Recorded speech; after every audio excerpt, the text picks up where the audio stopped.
We've got 5 strikers here that Spurs could potentially target. However, I think out of all the positions that we spoke about, this is probably the kind of the least pressing issue out of the lot. We do have Richarlison, albeit we can't get him on the pitch, and we got Dom Solanke. So I just don't see us going for a striker in this January transfer window. Potentially, if we move on Richarlison in the summer, I can see us getting one in the summer. But I mean, for January, I just don't think it's one that we're going to be pursuing. However, we have picked out 5 names, and the first one is Vitor Roque at Barcelona. He is on loan at Real Betis at the moment, 20 million market value, 19 years of age. Came with a big name from the Brazilian league to Barcelona. Couldn't really fight his way into the team or get any regular minutes at Barcelona. He has found himself on loan at Betis. Yeah, and he's doing quite well there at 19. I think it's 4 goals this season, but I think they're really happy with him. I think he's shown that he can perform at that level at La Liga. He's scoring, scored decent, 4 goals, but for a teenager, still pretty good. And I think his underlying numbers, he's a very hard worker. I've profiled all these forwards as a pressing forward, and you can see here the amount of tackles he makes is really impressive, especially in the final third. I think as well, his XG numbers are quite strong, so he gets in really good goal-scoring positions, takes a lot of shots, and a lot of them he gets on target as well. His XG per shot is quite high, which means he's taking shots from positions where you think he might score. Goal to shot is quite low, so maybe he can work on how clinical he is, but he's still a very young striker, and that will come. But I think as a pressing forward, he kind of profiles quite well for Spurs, I think, in terms of how hard he works. Yeah, I mean, look, he's a player which obviously has high potential and a high ceiling. That's why Barcelona did take the punt on him. But at 19 years of age, I would just prefer us to get someone more established, to be honest. I mean, we have someone more established in Solanke. But we've got him and Richarlison. And that's 2 kind of established players. I would like us to keep that. Next up is a player called Omar Marmoush, 25 years of age, 60 million market value. Currently smashing it out for Eintracht Frankfurt at the moment. He had a great season last year, but this year is a different level to anything that we saw last season. Mido approved. Exactly. Mido told us at the end of last season, go get Marmoush. He's about to explode. And he most definitely has. He told us just before Salah exploded, he was going to explode as well. But the Egyptian international really is smashing in the goals for fun this season. Yeah, he is. And he's really exploded into life, especially as well in the Europa League, but also the Bundesliga. He's just scoring goals for fun. I think it was his number 13 goals and 7 assists in 15 games. So that's 20 goal contributions in 15 Bundesliga games and 6 goal contributions in 6 Bundesliga games as well. But his underlying numbers also just as strong as well. He works extremely hard, so that his pressing numbers are really good. Look at that 98th percentile for tackles in the attacking third, which means he's so good at pressing and getting close to people and getting those tackles in. Shot creating actions as well from defensive actions, really high. But also, as you can see, the goal contributions are there. He takes a lot of shots.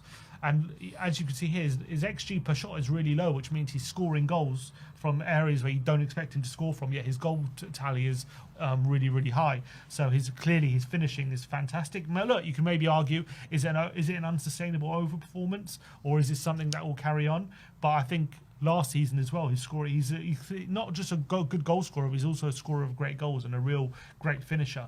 And I think that's a sign of a player who's maybe entering an elite level of his career. Yeah, and I think whatever club get him is going to be a very lucky one. There's been links to clubs like Liverpool and really big clubs for Omar Marmoush now, and I feel like we probably missed a boat on him, to be honest. We should have got him last summer if we wanted him. But would you have taken getting Omar Marmoush last summer if it meant not getting Solanke? Would I have taken getting Omar Marmoush? Maybe. Would I have taken getting Omar Marmoush? No. I'm going to stick with Big Dom. Really? Big Dom. Interesting. Next up, Evan Ferguson, 20 years of age, 40 million market value at Brighton. I mean, he'd been suffering with injuries a lot over the past year. I mean, when he burst onto the scene, was it last season or the season before?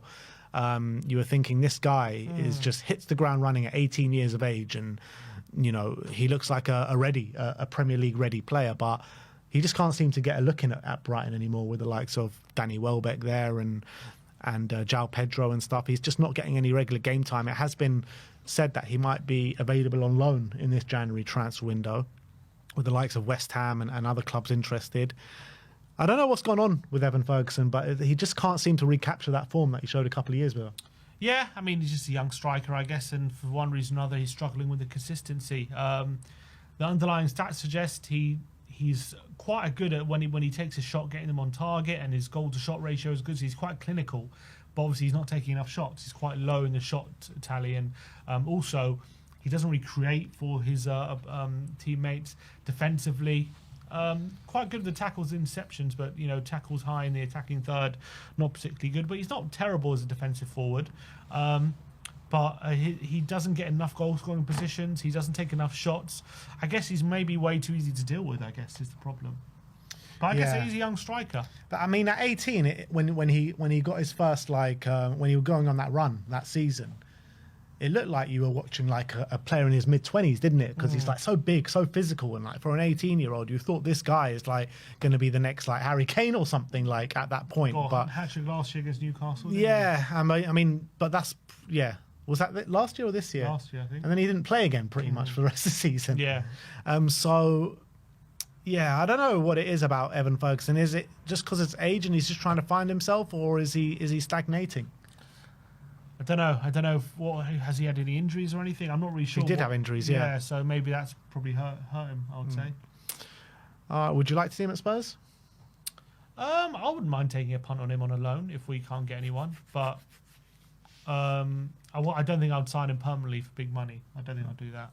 Because like 2 years ago, everyone would have like just thrown like 50, 60, 70, 80, whatever it was. Like, name your price. Jonathan David, next, a player that's been heavily linked with Spurs over the last year or so, 24 years of age, 45 million market value at Lille. And yeah, we talk about 45 million market value, but he's on a free. His contract is running out at the end of the season.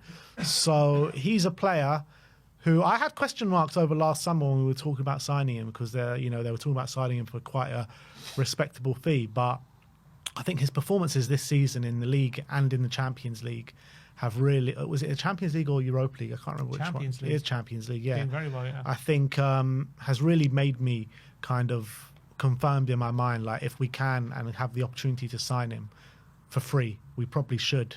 He's been like the talisman for Lille. Yeah, in terms of, I'd love to swap him for Richarlison, basically. Yeah, I think he offers something different to our forward line. I think the numbers suggest as well, pressing-wise, he's still pretty strong. He does put in a good amount of effort. He's not elite, but he's above average in most defensive metrics.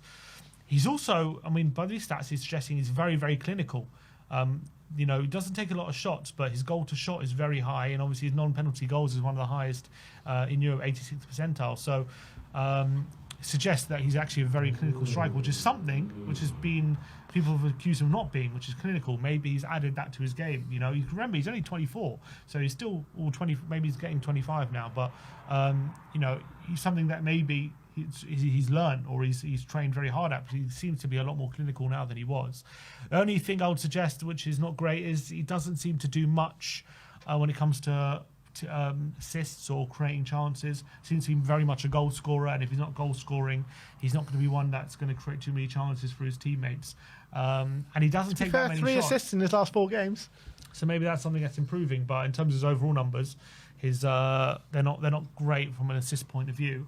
But definitely he's adding that clinical edge, and that was definitely something that was holding him back. And maybe that's why he's, becoming that striker we all hoped he'd become. Yeah, in the Champions League this year, 10 games, 6 goals, 3 assists. Yeah, he's been Champions League. He's been incredible, absolutely incredible.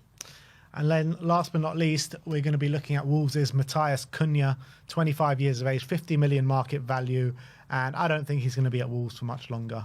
This guy, I think he's improved so much from last year, and I was really impressed with him last year as well. Really started to add those games, but I think those goals in his game last year. But this year, I think he's just added to his all-round gameplay.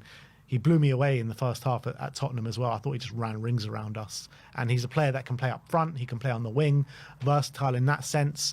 He can create. He can put it in the back of the net. I love Matheus Cunha. I think he's a top player. And I think his stats are absolutely top as well. You can see this. It's incredible how his stats are matching up this season. His defensive metrics, look, you can see that.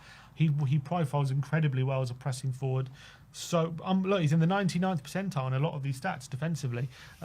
Tackles won, tackles, interceptions, shot creating actions from defensive actions. So brilliant defensive metrics. What's really impressive though, his XG per shot is in the 3rd percentile, which means he's taking shots from places where you wouldn't expect him to score ever. And yet, for non-penalty goals, he's in the 80th percentile, which I think is basically displays what bangers he's scoring this season. He's scoring banger after banger. It's almost, I mean, if he keeps going, you can almost compare it to like Gareth Bale's season. The amount of bangers he's scoring is incredible. The goals he scored from outside the box, or unbelievable touches and volleys and things like that. He's having a real. I mean, I thought last season he was good as well, but in terms of the quality of goals he's scoring, I don't know if anyone's got a better repertoire of goals this season than Cunha. I think he's been incredible. And he creates chances for his teammates as well, as you can see with the stats. The stats shows that as well, with his assist numbers, shot creating actions, goal creating actions. He'll just be the perfect guy for us, and he's versatile. I just think the way Cunha's playing, I think you bring him into this team and he would go from strength to strength. And this is him doing it for a Wolves team that have pretty much been a shit show all season. Yeah, true. 10 goals and 4 assists in 19 games. Yeah. That is monstrous numbers for a team like Wolves, you know? Last season, 12 goals and 7 assists as well. So, I mean, he can create as much as he can score. I mean, the guy's brilliant. He really is. And he is definitely going to get a move to a top team this summer. Mm-hmm. Most definitely. And, you know, there's been heavy links to Arsenal and some other clubs as well. So hopefully he doesn't go there. But in terms of those 5 players, I think he would be probably my number 1 choice. I think so as well. Just because of how versatile he is as well. I think he matches up on the data, and I think this season's just been amazing. I think him and Marmoush are standouts probably on this list. I think Marmoush is. I mean, Cunha probably is as well. I think both of them probably pipe dreams. David probably 3rd, then probably Roque, then Ferguson. I'd agree with that. Yeah, so there you have it. Those are the striking options that we are looking at. Let us know what your thoughts are. Which one would you like to see at Spurs? And if there is a player that we haven't covered as well, let us know which striker you'd like to see at Spurs. Probably in the summer in the comments section below.